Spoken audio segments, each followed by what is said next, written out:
Hi, my name is Richard Satterlee. I was born in 1943 in Oak Park, Illinois. I stayed in Oak Park, Illinois till 1962. Then we moved to Chicago. Prior to that time, I worked when I was from the fourth grade all the way through high school as newspaper. When I was in the eighth grade, the teacher said, because I was late that morning, maybe it was seventh grade, teacher was going to send me home with a note to my parents to discontinue my allowance. And I says, go ahead. It ain't going to do you any good. And the teacher said, I'm going to send you down to principal. Go ahead. You could write a letter too. And she says, why won't it do any good? I haven't had an allowance for 5 years. At that time frame, we got a 50-cent allowance. But anyway, she told me to sit down and be quiet. And that was the end of that. If she sent me downstairs to see the principal, it would have been because I delivered him a dry paper on a rainy day. He told me not to worry about it. This had happened before to me. After high school, right after high school, we moved to Chicago, the north side. And we stayed there. I worked there for a year and a half. And then I figured it's time to join the Army. Because I didn't really know what I wanted to do in life. I want to get the Army out of the way. Because sometimes when I apply for a job application, they say, well, until you're out, we might train you for a year, then you're gone. What good is that? Okay. So I joined the Army. I was there from 1963, October 21st, 1963, to 4 October 1966. That part I remember because that's my first 214. Then after that, I worked for a plastic company for 6 months. I was laid off from there, and I went down the street and I started working for Walgreens for about 6.5 years, 7 years. It was a resource management thing where we'd put up displays and everything. And I liked that because you got to travel. Then after that, doing that for 6.5 for almost 7 years, I really like to travel, but I'm only here for 6 months, 3 months at the time. The longest I was in one place for 6 months. And so I said, the hell with it. I went back into the Army. I went back as a need to, so I had to start all over again. And from there, when I was in the Army, I stayed there from 74 to 1991. I completed 20 years in the United States military. And yes, I did travel. I was there 3 times in Korea because I asked to.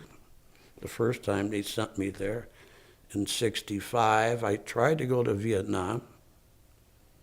But because the Army recruiter says, if you don't re-enlist, we'll probably send you a place like Korea. And I told him, well, go ahead. I come here to travel. Well, you don't scare me. And I didn't know anything about Korea at the time, neither. I know they had the Korean War. So I was sent over there, and I enjoyed it. The American dollar was good. The Korean money wasn't worth a damn. So I lived pretty good, even though when I got out of the Army, I was only clearing $180. In 1966, in Korea, that was a lot of money.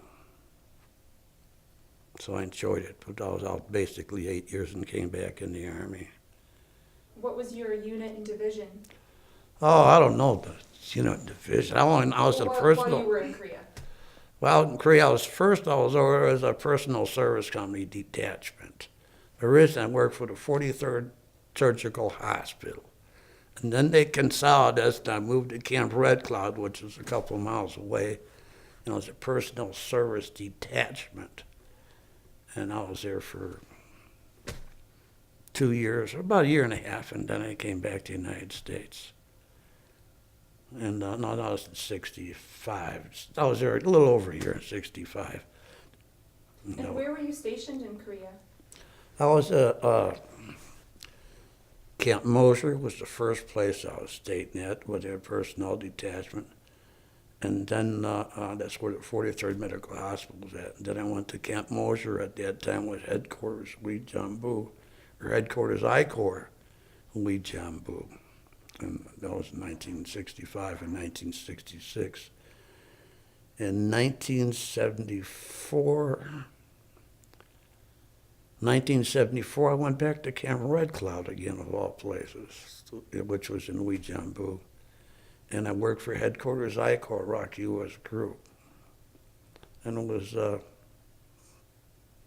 we worked for the big guys, basically. You know, I always had the last two comments of anything they said. It was, yes, sir.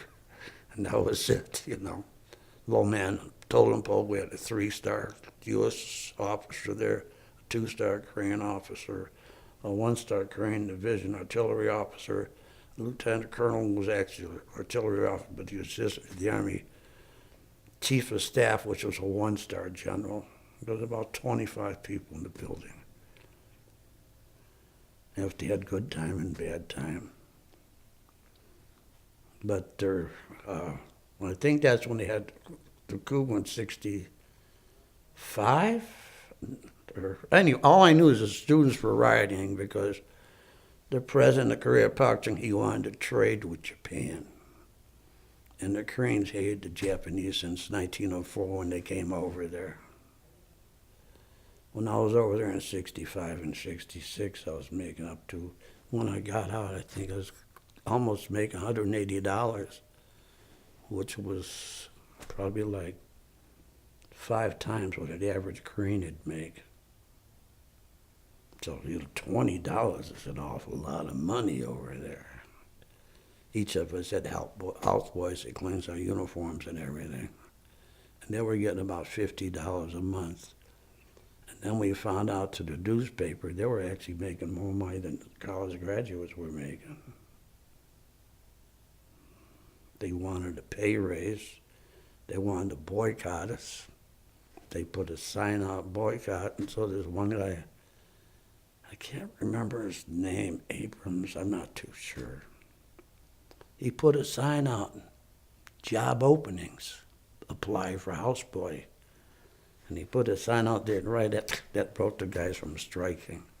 So they went back and started working again. Where was this at? This is Camp Red Cloud in Korea. And what year?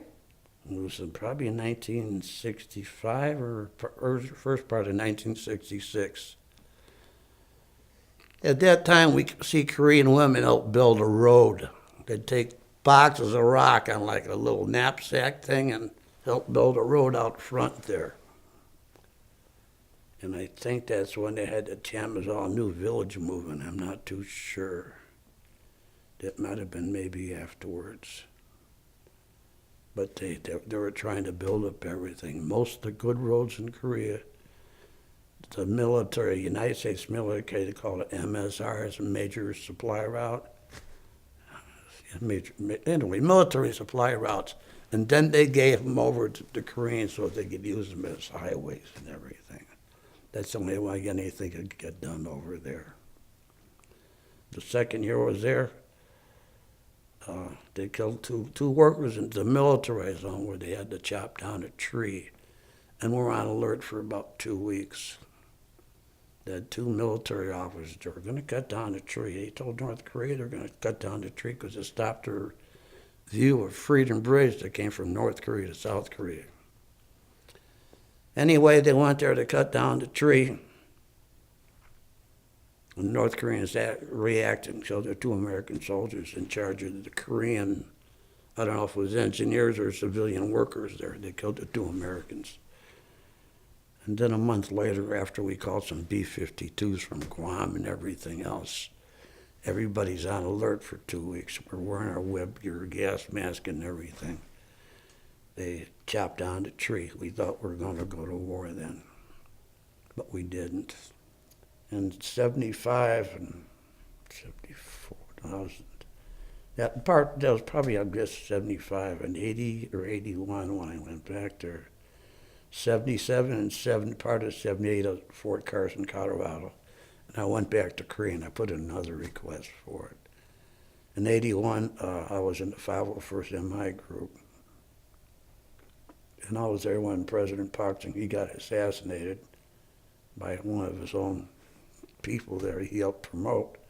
He got killed by a full bird. Korean colonel was in charge of the CID. He assassinated, we were at a party getting drunk. He messed around a little, and anyway, this guy that killed him, just killed the guy that promoted him. Obviously, he was drunk. That's what happens to booze, And, well, they got away with a lot of things at the time, but they took care of him. And that's when they had the student riots. When they had the student riots, that's when the civilian government again. But just before that happened, they knew the government changed. I just remember in 1975, first part of 76, this one general who was President Parker, he's his buddy, he was relieved of his duty to go into politics instead of being one of the hierarchy in the military government. And right away we knew at that time, President Parker, he was trying to change certain things. Because he was a dictator. But most of the Koreans, at least most of the elderly people, still liked him because he helped the country get better. His concept, what if you can't export merchandise? I'm pulling your license.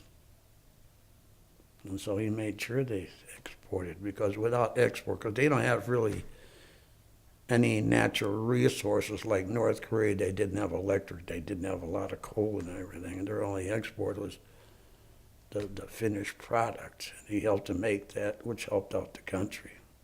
Some of the people now don't think about that, but he really helped out.